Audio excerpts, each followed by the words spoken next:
Como, ante todo tengo que darte gracias a ti, Ingrid. Para los que no me conocen, bueno, ya Ingrid me presentó, soy el doctor Vargas, Elvis Vargas. Tengo que darte gracias por esta invitación. A ti, querida amiga, compañera, colega y ex socia. Ya les contaré un poco sobre eso. Vamos a intentar de que esto al final sea muy dinámico, hagan todas las preguntas que quieran, con muchísimo gusto las voy a contestar, ¿vale? Piensen de que soy otro residente más, que la doctora me lo ha aplazado unos cuantos años. Voy a compartir pantalla, Ingrid, ¿vale? Sí, dale. A ver.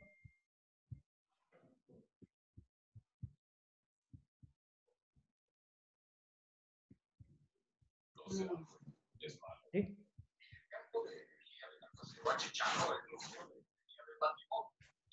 Muy bien. La tienen, ¿no? ¿Tienen todo? Muy bien, empezamos. El día de hoy voy a hablar unos minutos sobre el manejo del glóbulos de colon. Creo que es una patología muy frecuente, inclusive en las altitudes donde ustedes están. Ya va, espérate un momento, que necesito reproducir. Ok, listo. Y por eso la idea de Ingrid fue, bueno, conversar unos minutitos, espero que no me extienda mucho sobre el manejo del glóbulo de colon. Antes de dar inicio a todo, debemos definir qué es un vólvulo. Recordemos que el vólvulo puede afectar cualquier parte del tracto gastrointestinal, a excepción del recto, sobre todo el recto inferior, y de las zonas que están muy fijas como el duodeno. Por lo tanto, lo podemos definir como una rotación o torsión anómala, en este caso del colon, sobre su eje mesentérico. Y esto debe tener 4 condiciones, o 3 condiciones básicas y una que ocurre en algunos casos, que son un colon aumentado en longitud y diámetro, es decir, un dolicocolon y un megacolon, asociado a un meso elongado, es decir, un meso aumentado de tamaño en su eje longitudinal, y a una base estrecha de este meso. Y además puedes tener unas fijaciones anómalas a sus inserciones normales en las correderas paredocólicas. Muy bien. Esta torsión va a suponer una obstrucción de cada uno de los extremos de este tramo volvulado, con alteración de la vascularización del mismo, porque al torcerse, lógicamente, se van a torcer los vasos mesocólicos y esto puede llevar, como vemos en la imagen que le tengo allí, a una hipoxia, con una isquemia, una posterior necrosis, inclusive una perforación. Y esto es lo que conocemos como una obstrucción en asa cerrada. Por lo tanto, esa obstrucción asa cerrada debemos revertirla lo más rápido posible para evitar llegar a un extremo como el que se ve en la imagen. Ahora, ¿qué sabemos de la epidemiología de esta patología? Respecto al glóbulo de colon, sabemos del 100% de ellos, 78% corresponden al glóbulo del sigmoide, 20% del ciego, y muy raros son los vólvulos del transverso y casi excepcionales. De hecho, en la literatura hay descritos solo casos clínicos del ángulo esplénico, solo un 0.2%. En una patología se dice que la tercera edad, o sea, por encima de los 60 años de edad.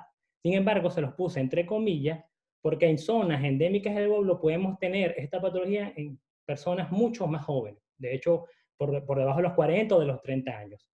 Con una relación hombre-mujer 3:1. Esto aparentemente hay teorías que hablan de que es más frecuente que en la mujer no se ve tanto porque la pelvis, es una teoría, y se las comento, porque la pelvis, como es más amplia, la mujer, permite que el glóbulo al rotarse vuelva a su lugar. Al contrario del hombre, que tiene una pelvis más estrecha, al volvularse o al rotar el colon, pues no se puede revertir y por lo tanto esto induce a que ocurra un vólvulo como tal. Sin embargo, en la mujer embarazada, cuando el útero está grávido, ¿vale? Y está en el segundo o tercer trimestre, es la principal causa de obstrucción intestinal en mujer embarazada y esto tenemos que tenerlo en cuenta. Representa un 5% de todas las obstrucciones intestinales, pero esto puede alcanzar hasta un 40 o 50%, y más adelante vamos a ver en qué países esto puede ocurrir así. Es la tercera causa de destrucción intestinal después del cáncer y la enfermedad articular en personas en la tercera edad. Es decir, si usted tiene un paciente de la tercera edad con una obstrucción intestinal en su urgencia, debe empezar primero con un cáncer, lógicamente, posteriormente una enfermedad articular y la tercera causa es una obstrucción por vólvulo. Sin embargo, hay zonas endémicas donde pasa a ser la primera causa de destrucción intestinal en personas en la tercera edad. Y esto está relacionado a entidades como ya lo comenté, el dólico sigma, el megacolon, el uso indiscriminado de laxantes, increíblemente una dieta alta en residuos. Vamos a ver que puede aumentar el riesgo de padecer vólvulos. Pacientes que han tenido intervenciones quirúrgicas previas a la altura, como ocurre en ciertos países como en el altiplano boliviano y peruano, y a comorbilidades asociadas, sobre todo a comorbilidades tipo neurológicas, como el Parkinson, la esclerodermia, el Alzheimer, pacientes encamados, entre otros. Y aquí en este trabajo realizado en los Estados Unidos, se hizo una revisión en el año 2012, una revisión de cuáles son los países con más vólvulos en el mundo. Y fíjense esto, lo que está en rojo habla de los países que no tienen datos disponibles. Lamentablemente, nuestro país, ahí lo ves bien que Venezuela, Colombia no tiene datos disponibles en literatura, igualmente Paraguay aparece en rojo y muchos otros países. El azul son pacientes que tienen menos de 4 nuevos pacientes por año por hospital. En verde son los pacientes que tienen de 4 a 10 nuevos pacientes por año por hospital. Y en amarillo o marrón, como lo quieran ver, son aquellos países que tienen más de 10 nuevos pacientes por año por hospital. Y esto es lo que se conoce en la literatura como la zona endémica del vólvulo o el cinturón del vólvulo. Y vemos que para esta zona, aquí en Europa, solo en Noruega, es el único país de Europa que está entre este cinturón del vólvulo, pasando por países como India, Pakistán, África, donde incluye países de Sudáfrica, Etiopía, por ejemplo, y en Sudamérica, Brasil, como ya sabemos, por la asociación que tiene por el megacolon chagásico, creo que ustedes también tienen una alta frecuencia de megacolon, no sé si chagásico o idiopático, y países como Bolivia o Perú, donde hay muchas teorías en la literatura y a la final no se sabe por qué en esas zonas de Bolivia y Perú, sobre todo en las zonas que están por encima de los 3.000 metros, hay mayor incidencia de vólvulos. Hay muchas teorías que hablan, por ejemplo, de su dieta, que tienen una dieta alta en fibra, todo el año comen mucha fibra, y se habla de que esta fibra hace un efecto contrario a lo que ocurre en los pacientes, por ejemplo, con enfermedad diverticular, que al no comer fibra, induce un proceso llamado elastogénesis. Esa elastogénesis produce su producto final, en la elastina, que se acumula a nivel de la célula muscular y hace que el colon sea un colon más engrosado, más duro, inclusive más acortado. En cambio, aquellos pacientes que tienen un contenido elevado de fibra en su dieta, no hay esta elastogénesis y por lo tanto no tienen la acumulación de elastinas en las fibras musculares. Esa es una de las teorías. Otra habla de que en la altura, aparentemente con una presión atmosférica menor, como ya sabemos, a mayor altura, menor presión atmosférica, hay una ley física que habla que a menor presión atmosférica, mayor distensión de los gases. Se dice que las personas que viven por toda su vida en zonas por encima de los 3.000 metros, la distensión de los gases intestinales es mucho mayor, por lo tanto tiende a dilatar el colon. Son teorías, nada de esto está comprobado, corroborado, con un estudio que diga como tal que es así. ¿Y cómo es la forma de presentación del vólvulo intestinal? Tenemos dos opciones. Elvi, espera un momento. Sí. Hay algunos chicos que no escuchan, que me están pasando un mensaje por aquí, que no escuchan. Pero será que déjame, no sé si eres tú o ellos tienen, porque ni siquiera se les ve el micrófono silenciado. La doctora Ñasco, la doctora Roxana, me están diciendo que no escuchan. Vale, Dulce, y no sé qué hago. ¿escuchas? Alguno que esté con ellos, no sé si pueden verificar. El profe Corbeta escucha.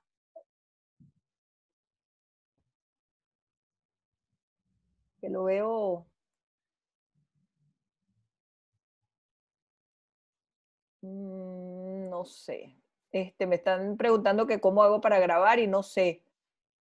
Bueno, nada. ¿Y por qué no escucharán? Bueno, los demás me escuchan, la mayoría escucha, ¿verdad, Ingrid? Sí, yo creo. Por el chat pueden, Jacqueline tiene que activar el audio sin activar el micrófono. A ver, eso es para los que están. Yulimar me pone que sí se escucha. La idea es que aprovechemos esto, por lo tanto, por eso interrumpo al doctor Vargas para que todos tienen que pulsar el audio, está poniendo para todos, tienen que pulsar el audio para habilitar, para que sepan. Sí, capaz lo tienen silenciado, ¿sabes? Si no le quitan el silencio. Sí, tienen silenciado el audio. Entonces, para que se pongan, bueno, vamos a seguir entonces. Sigo, ¿sí? Seguimos. Bueno, les comentaba la forma de presentación. Tenemos dos opciones. Aquel paciente que presenta con un cuadro peritoneal agudo, esto ocurre en un cuarto de los pacientes, es decir, un 25%, que tiene un compromiso vascular temprano del asa, se volvula y se isquemiza. Generalmente son pacientes que tienen un vólvulo mayor a 180 grados. El vólvulo normalmente rota en un 70% de los casos en sentido de las agujas del reloj, solo un 70%, en un 30% al contrario del sentido de las agujas del reloj. Y estos válvulos que se dicen que se presentan con un cuadro peritoneal agudo es porque se rotan 360 grados en forma brusca o más. Y tienen un compromiso vascular muy rápido. Por lo tanto, se presentan con una peritonitis, ya sabemos todos cómo va, con dolor abdominal difuso, con irritación peritoneal, etc. Por lo tanto, estos pacientes generalmente ni estudios de imágenes ni nada necesitan si no son llevados inmediatamente a la mesa operatoria, en muchos casos. Y un 75%, es decir, 3/4, debutan como una obstrucción intestinal que ya todos conocemos, un abdomen agudo obstructivo, caracterizado por extensión abdominal, dolor abdominal difuso, sin irritación peritoneal generalmente, asociado a náuseas, inclusive vómito. Pero hay dos signos característicos en el vóvulo que son: uno, la distensión asimétrica, como lo vemos en ese vídeo, que es el signo de Bayer. Lógicamente, cuando el sigma, por ejemplo, o el ciego se volvulan, se dirigen hacia la zona contraria donde ellos se encuentran. Y eso puede producir una distensión asimétrica del abdomen, que puede ser muy subjetiva del vólvulo. Sea si es hacia la izquierda del paciente, del vólvulo de ciego, o si es hacia la derecha del paciente, del vólvulo de sigma. Y un timpanismo exagerado, que es el signo de Kiewel, la palpación, podemos escuchar un timpanismo muy exagerado que también puede ser típico de estos casos. Con respecto a las imágenes, una radiografía simple abdomen es increíble cómo ayuda en esta patología. Y vamos a ver más adelante un trabajo donde habla de sensibilidad de cada uno de los estudios, pero tenemos que, en la radiografía simple abdomen, si yo les pregunto a ustedes, a los residentes que ven ahí, ¿me pueden describir esa radiografía? Pues sí, es muy sencilla. El típico signo grano de café está descrito para el vólvulo, tanto de signa como del ciego. ¿Y qué es esto? Pues vemos que al volvularse el colon, él se va a dirigir hacia el lado contrario de donde se encuentra y hacia cefálico, con una distensión de su luz y un aumento del grosor de la pared. Ese aumento del grosor de la pared produce esa ranura que vemos allí como si fuera el grano de café, que es simplemente la unión, por decirlo de una forma, de la pared medial del colon y de la pared lateral. Y lo vemos en una placa abdomen como una imagen radiopaca, como lo ven allí. Igual ocurre en el vólvulo de ciego. Vemos un asa distendida, generalmente centroabdominal o hacia el lado izquierdo del paciente, con ausencia, es importante esto, con ausencia de gases hacia la zona ausencia del ciego en este caso. En el vólvulo de cima vemos ausencia de gas o de heces hacia la pelvis. La tomografía, se habla de que la tomografía del abdomen es quizás el gol estándar, lo veremos más adelante. Y normalmente lo que podemos ver, aparte de la distensión... ¿Alguien tiene el micrófono abierto? Por favor, siléncienlo.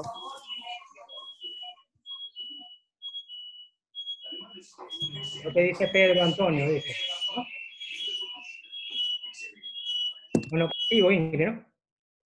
La tomografía, el signo característico es el signo llamado signo de remolino o de Terbollino, que simplemente es la torsión del mesón con sus vasos mesocólicos, y se ve esa imagen típica ya aunado a la distensión, como comentaba, del colon, y si la válvula es no competente, a distensión de las asas intestinales delgadas. La realización de un estudio contrastado muchas veces es necesario, sobre todo si tenemos dudas con la clínica y la radiografía de abdomen y no tenemos tomografía, pues podemos tener un estudio contrastado donde se puede ver la imagen típica del pico de pájaro, una irrupción abrupta a nivel del vólvulo del paso del contraste. Muchas veces el coloporenema son usados en hospitales, en zonas que no tienen otros medios, a veces inclusive para tratar de desvolvular el vólvulo. Y este trabajo, también realizado en Estados Unidos y publicado en la revista de Colon y Recto en el año 2012, habla de la sensibilidad de cada uno de los estudios. Para la radiografía del abdomen habla, para el vólvulo de sigma, una sensibilidad de 78%, y para el vólvulo de ciego, 51%. Pues es algo alta, por lo tanto podemos usarla sin ningún problema. Pero este estudio demostró que el único imagen estadísticamente significativa es la tomografía del abdomen, con una sensibilidad de 89.5% para el sigma y de 61.4% para el vólvulo de ciego. El estudio contrastado por enema tiene un diagnóstico, una sensibilidad para el vólvulo de sigma de 78% y para el vólvulo de ciego solo de 33%. Yéndonos a los parámetros clínicos que fueron publicados en 2016, los guías de parámetros clínicos de la Sociedad Americana de Colon y Recto, ellos dicen en varios estamentos, recomendaciones, primero que todo paciente que llegue con clínica subjetiva de vólvulo debemos pedirle su hematología completa, lógica, pero además de esto debemos pedirle su perfil de electrolitos y perfil renal. ¿Por qué? porque ya sabemos que estos pacientes generan un tercer espacio y por lo tanto pueden tener alteraciones del perfil renal y de los electrolitos sodio, potasio, cloro, calcio. ¿Vale? Eso con un nivel de recomendación 1C. Y con respecto a las imágenes, ya vimos que podemos pedir las imágenes, también lo recomienda con un nivel alto 1C. Ya vimos la sensibilidad y cuáles son los signos que normalmente buscamos. Ahora, ¿qué hacer cuando llega el paciente con un vólvulo? Los parámetros, estas guías clínicas hablan que se debería realizar, y es el deber ser, una rectosigmoidoscopia, ya sea rígida o sensible, para tratar de desvolvular el vólvulo de sigma al menos. Es efectividad del 70-80%. Eso es un nivel de recomendación 1C también. Pero ¿qué pasa con la desvolvulación endoscópica? Que tiene un alto porcentaje de recurrencia, 90%. Por lo tanto, esto lleva la otra recomendación, que es la 3, que dice que una vez que se desvolvula un vólvulo de sigma, estoy hablando, se debería luego planificar al paciente para una cirugía programada, porque esto tiene un alto porcentaje de recurrencia, es decir, hay que hacer una sigmoidectomía posteriormente. Esto con nivel de recomendación 1C. Ahora, ¿qué pasa con el vólvulo de ciego? Y nos enfocamos solo en los vólvulos de sigma y de ciego por la frecuencia. En el vólvulo de ciego no recomiendan la desvolvulación endoscópica, y esto con un nivel 1C también, porque su efectividad solo puede alcanzar el 35%. Ahora, esto tampoco descarta que si tú tienes un paciente con vólvulo de ciego que tiene alto riesgo quirúrgico, no puedas someterlo a endoscopia para ver si entra en ese 35% de pacientes que pueden desvolvularse. ¿Bien? ¿Y qué otra recomendación da? La número 2 que ven allí dice que la resección urgente del CIMA está generalmente indicada en los pacientes que no es posible realizar una desvolvulación. Eso es verdad. Si tuvieras un paciente a hacer una desvolvulación endoscópica y no se puede, pues lógicamente debes llevarlo a quirófano a hacer una resección. Ahora, ¿qué se ha buscado en la literatura? ¿Qué han hecho los endoscopistas? Pues para tratar de que esa recurrencia no sea tan alta. Pues han inventado múltiples métodos, y el que tiene un poquito más de evidencia y es muy, muy baja, es este, que es el PEC, que es simplemente una colostomía endoscópica percutánea.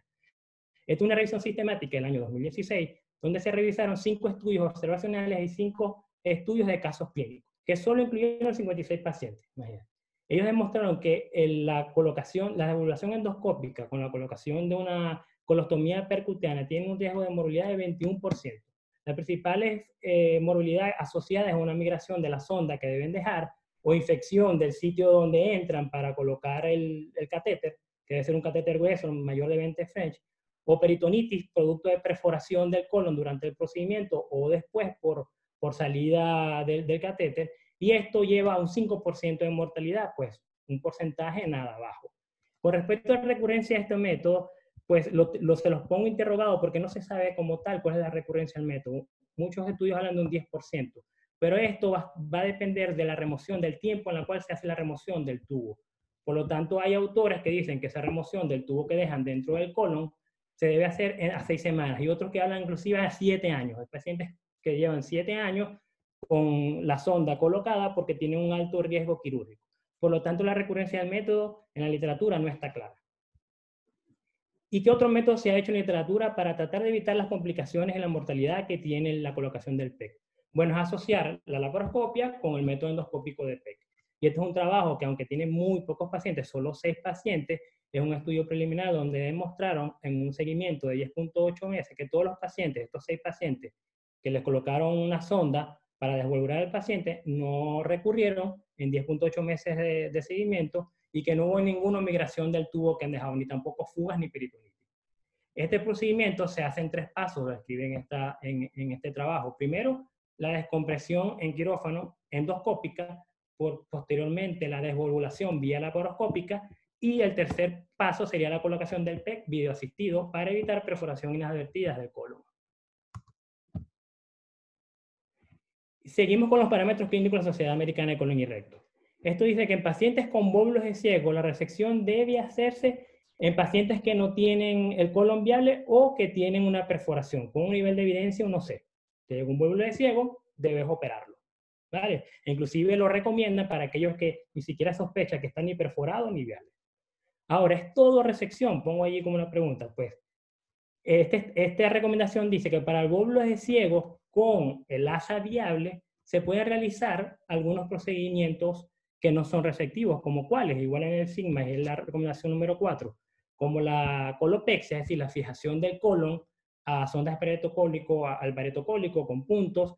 Inclusive hay trabajos que colocan cintas de Gore-Tex para fijar el colon al pareto cólico, o la realización de mesosigmoidoplastia, que por lástima no encontré videos y fotos que tengo del procedimiento, que es más que disminuir el diámetro longitudinal del meso para estrecharlo un poco, haciendo una incisión en el meso, evitando los vasos mesocólicos y cerrando este meso como más o menos una técnica de Heine-Mikulix.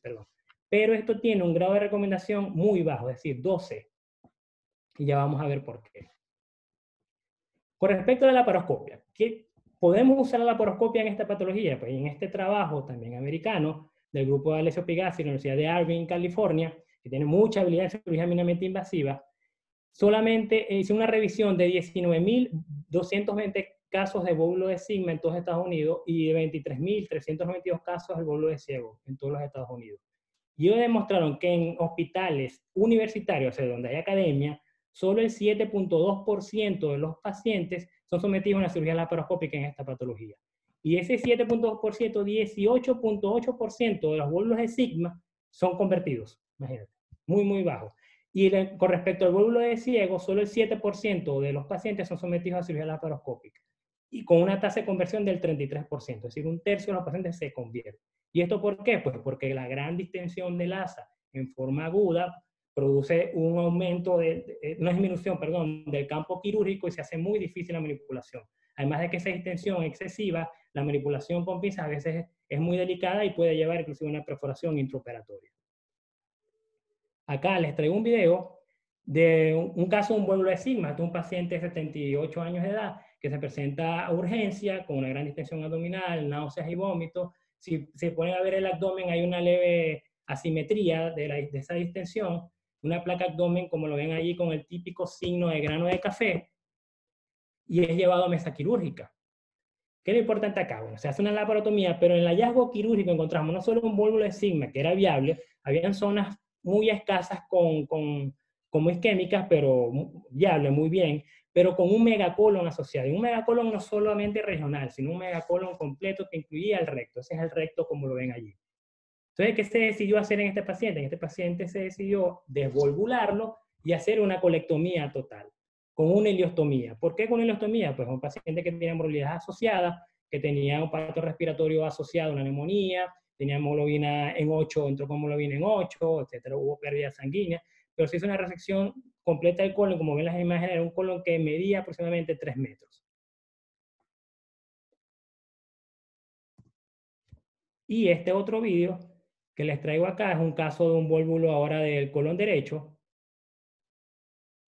Este sí era un paciente mucho más joven con un vólvulo de ciego. Lo vemos allí como hay pérdida, fíjense, de toda la anatomía normal de las tenias del colon de ese lado.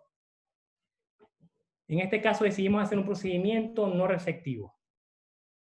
Hicimos una descompresión transanal colocando una sonda rectal, que en este caso fue un tubo Vectora de 40 French, con mucho cuidado a través del recto. Hicimos una descompresión, una liberación del vólvulo primero, y posteriormente una descompresión a través del ano, de toda la cantidad de gases y heces acumuladas. Ahí vemos dónde está la zona del vólvulo, ese meso estrecho que hace que se volvule el colon, se libera, se desvolvula y luego se descomprime. Ahí vemos cómo vamos descomprimiendo.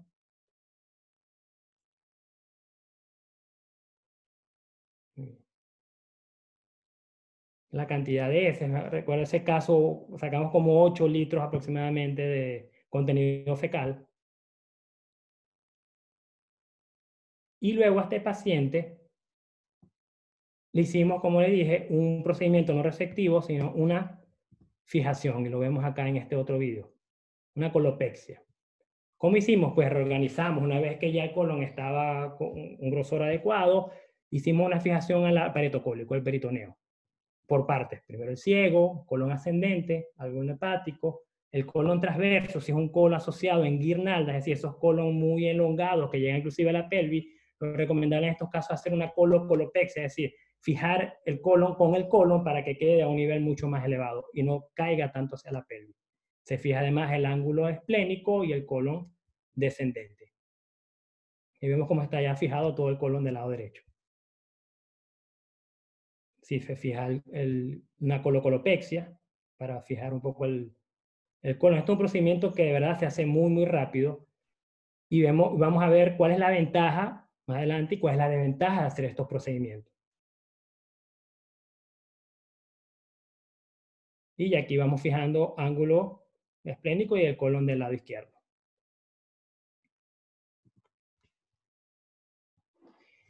Y en este trabajo también he realizado revisión, son revisiones todas a nivel mundial, pero este es de Estados Unidos igual, de Massachusetts, publicado en el año 2015, donde se incluyeron prácticamente 1.800 pacientes y vieron qué cirugías se habían hecho en los casos de vólvulo. Y tenemos 209 casos que se realizó desvolvulación o distorsión más colopexia, 728 casos con colectomía derecha, 781 con colectomía izquierda o sigmoidectomía, y 56 casos con colectomía total. Lo que está en azul, que les puse en azul ahí, es lo que me llamó la atención. Me llamó la atención en la distorsión, volvulación, que se lo hicieron a los pacientes más jóvenes. La recomendación que hay es que como estos procedimientos tienen alto porcentaje de recurrencia, si decides hacerlo es porque el paciente tiene una edad avanzada ya, por lo tanto, tiene una expectativa de vida mucho más corta, para evitar la recurrencia alta. Y aquí en este trabajo veo que los que han pexeado son los pacientes con menor edad, a los 60 años. Y otro que me llama la atención es que los pacientes que se realizó colectomía total tenían... ¿Aló? ¿Se cayó? Hola. Hola. Se oye perfecto. Ya, que me salió aquí los minutos y eso. Me salió algo los minutos, ¿sabes? Ah, ok. Y lo otro que me llamó la atención rápidamente es que en los pacientes con colectomía total, el 23% tenían congestión, insuficiencia cardíaca. Pacientes con mucha morbilidad asociada, deberías evitar la colectomía total. Ya vamos a la recomendación que le doy más adelante. Disculpa, si se cae, entramos con el mismo link a otra nueva, ¿ok? Vale, muy bien. Otro parámetro que evaluaron en este trabajo es la formación de estomas de estos pacientes. Y me llamó la atención que un 18.7% de los pacientes que pexearon hicieron colostomía. No vieron, yo al menos no veo cuál es la intención de hacer una colostomía a un paciente que has pexeado. En la colectomía derecha, un 12.4% también llevó colostomía, en la izquierda un 40%, y la colectomía total, un 64% de los pacientes hubo necesidad de hacerles colostomía. Ingrid, ¿me escuchas? Sí, y te este escucho. cuadro quiero que se lo lleven, ¿se acuerdan? Estos son los dos grandes problemas que tiene el vólvulo, la recurrencia y la mortalidad, y son inversamente proporcionales. ¿Qué quiere decir eso? Fíjense, en la distorsión, con fijación, la recurrencia es muy alta, dice que un 25% aproximadamente de los pacientes que pexia pueden recurrir. La colectomía total tiene cero, porque le has quitado todo el colon, cero recurrencia. Pero la colectomía total tiene un alto porcentaje de mortalidad, casi el 25%. Y la distorsión tiene aproximadamente un 8%. Y así va, la colectomía izquierda aproximadamente un 12% y la derecha un 10% aproximadamente. Por lo tanto, los procedimientos no resectivos tienen alta tasa de recurrencia, pero baja mortalidad. Y los procedimientos resectivos de caso de vólvulo tienen alta mortalidad y menos tasa de recurrencia. Y para concluir rápidamente con este algoritmo que he hecho, concluyo y va así. Llega el paciente peritonizado, va a quirófano, una cirugía resectiva, lógicamente, ya sea del sigma o del derecho o del transverso de la zona que esté afectada, y considera la posibilidad de anastomosis dependiendo de las condiciones del paciente. Ahora, en azul, si el paciente llega con cuadro de obstrucción, pues ya lo vimos, lo ideal, no está perforado o no tiene signos de isquemia, es llevar una descompresión endoscópica, con o sin colocación de un PEC, es decir, una colostomía percutánea. Hay que considerar, lo pongo un asterisco ahí en verde, la realización de una cecostomía. Pues si en paciente con alto riesgo quirúrgico, con un vólvulo de ciego, se puede hacer una cecostomía, en algunos casos guiada por eco, o inclusive guiada por endoscopias a través de estudios radiológicos. ¿Bien? Si esta descompresión endoscópica, y vamos a la parte lila, morada, no es factible porque generalmente en el centro donde está no lo hay, puede ser una causa, pues debería ir una cirugía inmediata. Y al ir a la cirugía, en este caso, tienes 4 opciones, como lo vemos allí. Uno, y va a depender, estas opciones hago aquí la pausa, estas opciones van a depender de la viabilidad del colon y de las condiciones del paciente. Por lo tanto, tienes como el primer escenario, uno, que el colon sea no viable y el paciente sea no ideal, o sea, no está en condiciones. Por lo tanto, debe ir a una cirugía resectiva, como lo vemos allí, sin anastomosis. El escenario 2, paciente con colon no viable, pero paciente en buenas condiciones. Pues sí, una cirugía resectiva y deberías realizar una anastomosis. Y pongo un asterisco allí en verde y deberías considerar una colectomía tal en caso de que el paciente tenga un megacolon total. ¿Por qué? Porque es un colon que ya está enfermo y dejar un colon enfermo en estos casos no es lo ideal, no es lo adecuado. El tercer escenario, un paciente con colon viable en condiciones estables, pues también debería ser una cirugía resectiva con anastomosis. Igual el asterisco, si hay megacolon asociado, podrías realizar una colectomía total. Y el cuarto escenario es un paciente con el colon viable y no ideal, o sea, en malas condiciones. Y aquí tenemos dos opciones. Una desvalvulación con colopexia, y pongo asterisco ahí que esto va a depender de la edad del paciente. Es decir, si el paciente, yo diría que tiene más de 70 años, pues ofrece una desvalvulación. ¿Por qué? Porque como ya dijimos, la expectativa de vida de este paciente quizás sea corta y no le va a dar chance de que recurra. Ahora, si no es así, debería ser una cirugía restrictiva sin anastomosis porque las condiciones del paciente no son la ideal. Ahora, si la descompresión, lo vemos en azul, es factible, al hacer la endoscopia debemos ver si hay isquemia o no, porque si hay isquemia, si hay mínimos signos de isquemia, debería ir, lo vemos en morado, a la cirugía inmediata. Pero si no hay isquemia y se logra desvalvular, es decir, ese paciente está entre ese 70-80% que se logran desvalvular, ese paciente debería ir a una cirugía programada. Si es un bóbulo de sigma, realizarse una sigmoidectomía. La pregunta es cuándo. La literatura dice que debería realizarse la cirugía durante el mismo ingreso a hospitalización. Y ellos hablan de 72 horas o más, dependiendo de las condiciones de cada paciente. Y esto es todo, no queda más nada que despedirme, darles las gracias por su atención, espero que les haya servido de algo esta charla, y me despido con este flashback de foto con mi querida amiga, compañera y socia en nuestros años dorados en nuestro país, cuando luchamos porque el país saliera adelante, y lastimosamente nos obligó a emigrar a ambos, ella en Paraguay, a mí España. Lo único que les quiero decir es que ustedes han ganado una excelente docente y mejor amiga, por lo tanto, aprovechenla al máximo. ¿Okay? Y lo otro que les quiero incentivar es, bueno, seguir con esto del aislamiento, de la cuarentena, quédate en casa, si tú no puedes, porque lógicamente somos personal de salud, trabaja, pero tus familiares, amigos, por favor, quédense en casa, porque esto es un problema delicado. Como dice ahí esta imagen, esto nunca había pasado. Pues sí había pasado. La última pandemia de la mal llamada gripe española mató a más de 50 millones de personas en el mundo.